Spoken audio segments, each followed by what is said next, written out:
श्रीपाद राजम शरणम प्रपद्ये. अध्याय 41. परिव्राजकाचा वृत्तांत. श्री भास्कर पंडित म्हणाले, श्रीपाद श्रीवल्लभ हे महासरस्वती, महालक्ष्मी, महाकाली, राजराजेश्वरी स्वरूप आहेत. त्यांच्यातील देवी तत्व त्यांचं अनुष्ठान करणाऱ्यांना कळतं. मी भास्कर पंडितांना प्रश्न केला, हे आर्य परा, पश्यंती, मध्यमा आणि वैखरी अशा 4 वाणी असतात असं मी ऐकलं आहे. त्याबद्दल कृपा करून विस्तारानं सांगा. यावर भास्कर पंडित म्हणाले, अंबिका प्रतिवाक्यद्वारा व्यक्त होत असते. ती प्रत्येक मनुष्याद्वारे, प्रत्येक व्यक्तीद्वारे बोलत असते. आपल्याला कानाद्वारे ऐकू येणारं वाक्य स्थूल असतं. एखाद्या वेळी वाक्य मुखाच्या बाहेर अजिबात ऐकू येत नाही. आतच केवळ ओठांच्या हालचालीवरून आपणास अर्थबोध होतो. तेव्हा तिला मध्यमा वाणी म्हणतात. या मध्यमापेक्षा अजून सूक्ष्म असणारी वाणी तिला वैखरी म्हणतात. कंठाच्या आतील वाणी गळ्यापर्यंत येते, तिथून बाहेर येऊ शकत नाही. अशी वाणी जी आतच म्हणजे मनातच घोळते तिला पश्यंती वाणी असं म्हणतात. या पश्यंतीहून सुद्धा सूक्ष्म असणारी, नाभीत निर्विकल्पणे राहून संकल्प मात्र असणारी वाणी म्हणजे परावाणी होय. अंबिकेची त्रिपुर भैरवी स्वरूपात सुद्धा आराधना करतात. गुणत्रय, जगत्त्रय, मूर्तीत्रय, अवस्थात्रय या सर्वांची आदिशक्ती त्रिपुर भैरवी आहे. बाळानो, आपण श्रद्धेनं आत्मसमर्पण करून संपूर्ण शरणागती पत्करली असता या लोकात किंवा अदृश्य लोकात कोणत्याही प्रकारचं शत्रुत्व आडवं आलं असता आपलं काहीच नुकसान होत नाही. विरोधशक्ती केवळ भौतिक जगतातच परिमित नसतात, तर त्या प्राणमय, भौतिकमय, मानसिकमय, आध्यात्मिकमय सुद्धा असतात. आपण जेवढी प्रगती करू इच्छितो तेवढी प्रगती साधल्यावर त्या लोकात आपण भौतिक प्रपंचात ज्या प्रकारे जीवन जगतो त्या लोकात सुद्धा तसंच जीवन जगू शकतो. मनुष्याला प्रगती करायची असेल तर श्रद्धा हवी, जीवन मूल्यांवर संपूर्ण विश्वास हवा. म्हणजे आपण आपलं जीवन विश्वासाच्या आधारावरच जगत असतो. आपल्या संकटकाळी परमेश्वराचं सहाय्य नक्की मिळेल आणि तोच त्या संकटातून मुक्तता करेल असा आपला दृढ विश्वास असावा. हा विश्वासच आपणास एक प्रकारच्या सुरक्षिततेची जाणीव उत्पन्न करून आपला आत्मविश्वास वृद्धिंगत करतो. शक्तिहीन ज्ञान निर्लेपतेकडे वाहत जातं. ज्ञानहीन शक्ती आंधळी असून ती विनाशाला कारणीभूत होते. यासाठी आपण ज्ञान संपादन करून प्रकृतीच्या बंधनातून मुक्त झालं पाहिजे. शक्ती अनुग्रहानंतर परिपूर्णता साधली पाहिजे. सांख्य मार्गात चैतन्याला पुरुष म्हटलं आहे, कर्म करणाऱ्याला प्रकृती म्हटलंय. खालच्या अवस्थेत या दोघात विरोध असतो.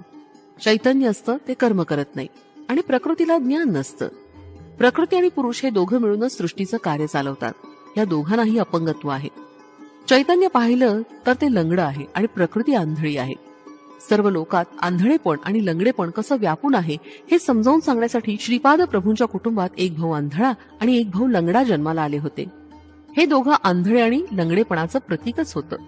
उन्नत स्थितीत पोचल्यावर पुरुष आणि प्रकृती हे दोन्ही ईश्वर आणि ईश्वरी या नावानं ओळखले जातात. तेव्हा त्या दोघांमध्ये विरोध नसतो.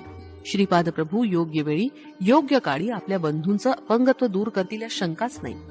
लोकांमधील अंधत्व आणि पंगुत्व घालविण्याच्या बृहदत्तर कार्याची सूचना स्वरूप म्हणून ते हे कार्य करतील. अतीत अशा स्थायी स्वरूपात असलेल्या पुरुष प्रकृतींना ब्रह्ममाया असं संबोधलं जातं. श्रीपाद प्रभूंनी वयाच्या 16व्या वर्षी वैराग्य धारण करून घराचा त्याग केला आणि धर्मप्रचारासाठी ते घराबाहेर पडले. ते स्वतः ब्रह्म आणि तेच माया असल्याचं सामान्य जनास समजावून सांगण्याचा उद्देश त्यांच्या गृहत्यागामागे होता. अपरिमित आणि अनंत गुण असलेल्या ब्रह्मस्वरूपास परिमितता आणणारी शक्ती म्हणजे माया. श्रीपाद प्रभूंचा पीठिकापुरम इथं जन्म घेण्याचा उद्देश ते अपरिमित ब्रह्मस्वरूपाचे असल्याने मायेसमोर न झुकता परिमित व्यवहार केल्याचं सूचित करणं हा होता. वयाच्या अवघ्या 16व्या वर्षी ते मायेच्या बंधनात न पडता केवळ भक्तांचा उद्धार करायचा हा संकल्प करून घरातून बाहेर पडले. संपूर्ण विश्वात श्रीपाद प्रभूंचा महिमा विस्तार पावल्यानंतर येणाऱ्या शताब्दीमध्ये त्यांच्या संकल्पाप्रमाणे पीठिकापुरमच्या रहिवाशांचा सुद्धा ज्ञानोदय होणार आहे. श्रीपाद प्रभूंची दिव्य चैतन्य शक्ती मानव चैतन्याचं अपंगत्व आणि प्रकृतीचं अंधत्व दोन्हीचं निवारण करेल. श्रीपाद प्रभूंच्या लीला सामान्य मानवांना अनाकलनीय आहेत. एकदा एक संन्यासी कुक्कुटेश्वराच्या मंदिरात आला. तो दत्तात्रेयांचा भक्त होता.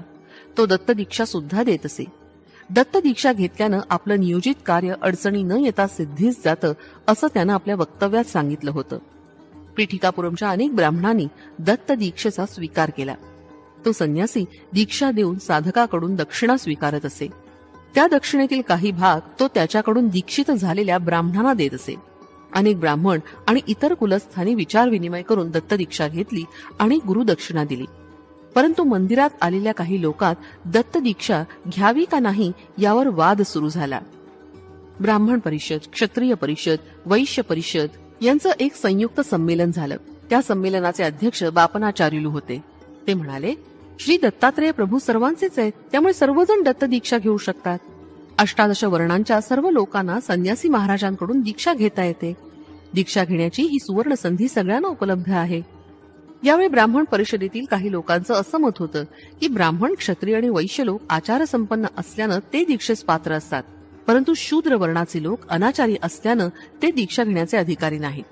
त्यांच्याकडून दक्षिणा घेऊन आपण आपल्या तपश्शक्तीनं त्यांना शुद्ध करू शकतो.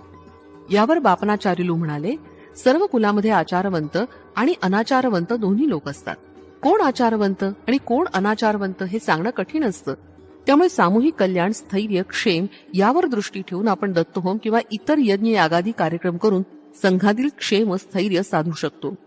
दक्षिणा घेऊन शूद्रांना दीक्षा न देणं म्हणजे त्यांच्यावर अन्याय केल्यासारखं मला वाटतं.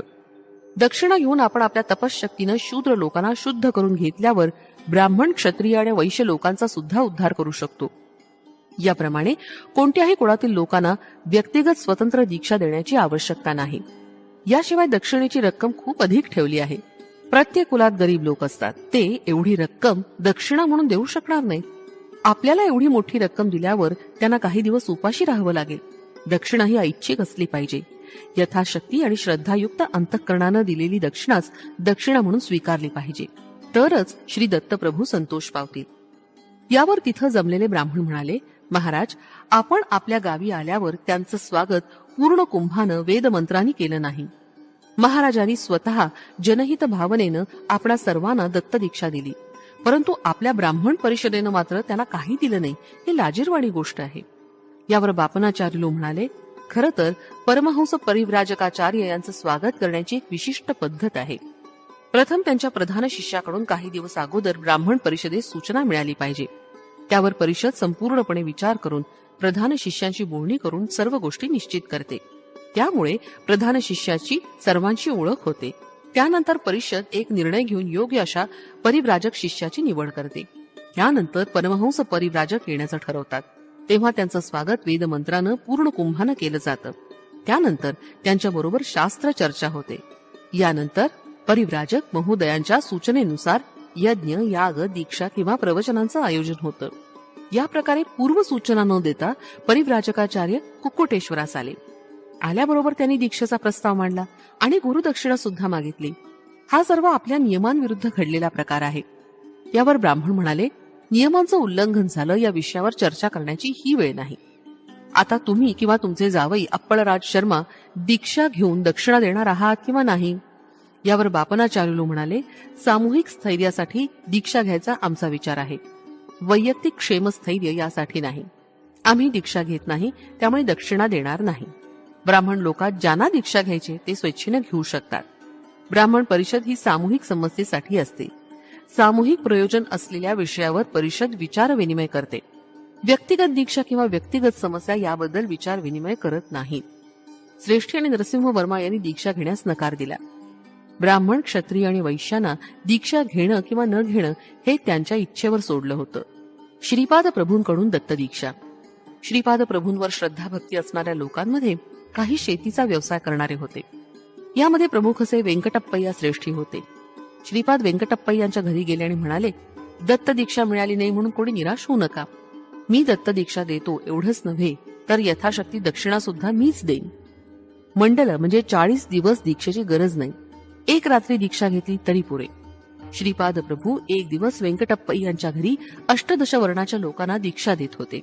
ही दीक्षा घेणाऱ्या साधकात काही ब्राह्मण, थोडे क्षत्रिय आणि काही वैश्य होते. श्रीपाद प्रभूंचं दत्त स्वरूपात प्राकट्य. श्रीपाद प्रभू बहुरूपी असून दत्त स्वरूपात प्रकट होण्याचा तो दिवस होता. तो श्री दत्त प्रभूंचा आवडता वार गुरुवार होता. दीक्षा दिलेल्या सर्व भक्तांना त्यांनी मंगलमय आशीर्वाद दिले. सर्व भक्तांनी मोठ्या श्रद्धाभावानं श्री दत्त प्रभूंचं भजन अर्चन केलं. यानंतर श्रीपाद प्रभूंनी आपल्या पुढील कार्यक्रमाबद्दल विस्तृत माहिती आपल्या भक्तगणांना सांगितली. श्री दत्त प्रभूंचं स्मरण करता क्षणीच ते भक्तांना दर्शन देतात. श्री दत्तप्रभूंचं स्मरण करता क्षणीच ते भक्तांना दर्शन देतात आणि त्यांच्या मनोकामना पूर्ण करतात, असं त्यांनी भक्तांना सांगितलं.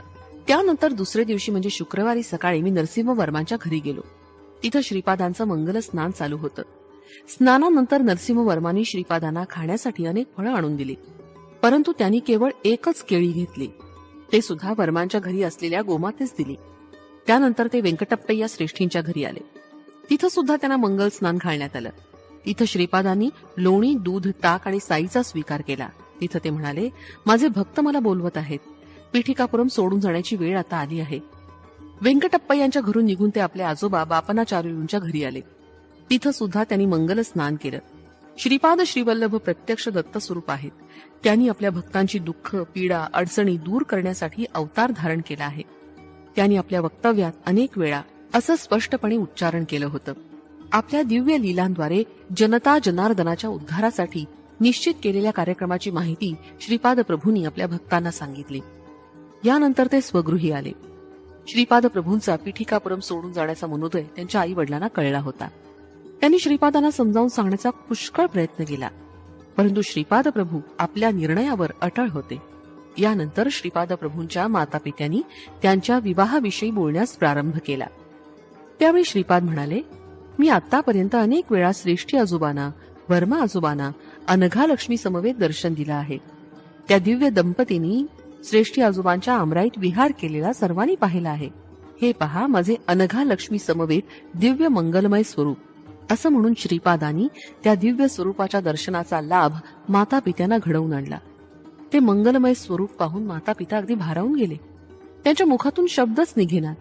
श्रीपाद प्रभू पुढे म्हणाले, मी अवधूत स्वरूपात आलो असताना सांगितलं होतं की माझा विवाह प्रस्ताव मांडताच मी घर सोडून निघून जाईन. एवढं बोलल्यानंतर श्रीपाद प्रभूंनी त्यांच्या दोन मोठ्या भावांना स्पर्श केला आणि आपल्या अमृतमय दृष्टीनं त्यांच्याकडे पाहिलं. तत्काळ अंध असलेल्या बंधूस दृष्टी प्राप्त झाली आणि पायानं अधू असलेला बंधू अव्यंग होऊन चांगला चालू लागला. त्या दिव्य स्पर्शानं त्या दोघा बंधूंना ज्ञानप्राप्ती सुद्धा होऊन ते ज्ञान तेजानं तळपू लागले. हे दृश्य पाहून श्रीपादांच्या माता पित्यांना आश्चर्ययुक्त आनंदाचा धक्का बसून त्यांच्या मुखातून शब्दच फुटेना. तेवढ्या तिथं आजी राजमांबा, आजोबा बापनाचार्युलू, तसंच व्यंकटप्पा श्रेष्ठी आणि त्यांची धर्मपत्नी व्यंकट सुब्बमांबा, नरसिंह वर्मा आणि त्यांची धर्मपत्नी अम्मा जम्मा आले. श्रीपाद प्रभू सर्वांबरोबर आनंदात थट्टामस्करी करत बोलत होते. सुमती महाराणी तेव्हा म्हणाल्या, बाळा श्रीपादा, तू सर्व जबाबदाऱ्या पूर्ण करून जाईन असं म्हणाला होतास. तू अजून व्यंकटप्पय्या श्रेष्ठींच्या घरची दूधबाकी, वत्सवांची दूधबाकी, मल्लादींची दूधबाकी पूर्ण केली नाहीस. यावर श्रीपाद म्हणाले, आई तू म्हणतेस ते बरोबर आहे. या 3 वंशातील लोकांना मी कधीच विसरणार नाही. मी जरी विसरलो तर तू आठवण करून दे. त्यांच्याकडून योग्य ती सेवा करून घेऊन मी त्यांना वर प्रदान करीन. तुझ्या माहेरच्या कोणत्याही एका घरी मी जेवणासाठी येत जाईन, परंतु दक्षिणा मात्र स्वीकारणार नाही. तुझ्या माहेरची माणसं माझ्याशी वात्सल्य पूर्ण भावानं वागतात आणि मला जावई असं संबोधतात. मी हा मानवी संबंध स्वीकारून त्यांच्याबरोबर जावयास शोभेल असं प्रवर्तन करीन. एवढं बोलून श्रीपाद प्रभू आपल्या पित्याकडे वळले आणि त्यांना उद्देशून म्हणाले, तात आपल्या दंडीकोट वंशात अनेक वर्षांपासून वेद परंपरा चालू आहे. आता माझे दोन्ही ज्येष्ठ बंधू वेदशास्त्र संपन्न होऊन मोठे पंडित झाले आहेत. ते आपली वेद परंपरा चालवतील. दंडीकोट वंशातील लोकांना मी कधीच विसरणार नाही. श्रीपाद प्रभू काही क्षण डोळे मिटून बसले आणि नंतर म्हणाले, आपले श्रीधर शर्मा पुढील एका जन्मी समर्थ रामदास या नावानं एक महापुरुष होऊन महाराष्ट्र देशात जन्मास येतील. नरसिंह वर्मा छत्रपती शिवाजी या नावानं जन्म घेऊन महाराष्ट्रात राज्य स्थापित करून श्री समर्थ रामदासांचं शिष्यत्व पत्करतील. याप्रमाणे आपले पूर्व संबंध बंधुरूपात स्पष्टपणे कायम राहतील. समर्थ रामदास स्वामींच्या नंतर श्रीधर शर्मा शिवग्राम अर्थात शेगाव क्षेत्रात गजानन नावाचा महायोगी होईल. त्याच्यामुळे शिवग्राम क्षेत्र महिमा अपरंपार वाढेल. राज शर्मा श्रीधर नावानं जन्म घेऊन महायोगी होतील.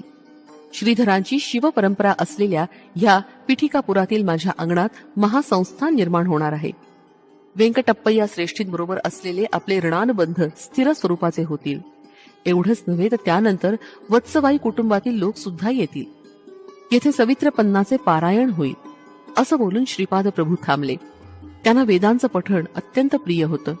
कित्येक वेळा श्रीपाद प्रभू वेदांचं पठण चाललेलं पाहून अंतर्लीन होत. त्यावेळी वेदपठण करणारे विप्रगण अत्यंत श्रद्धाभावानं श्रींच्या दिव्य मुखाकडे एकटक पाहत वेदपठण चालू ठेवत. श्रीपाद श्री वल्लभांचा जय जयकार असो.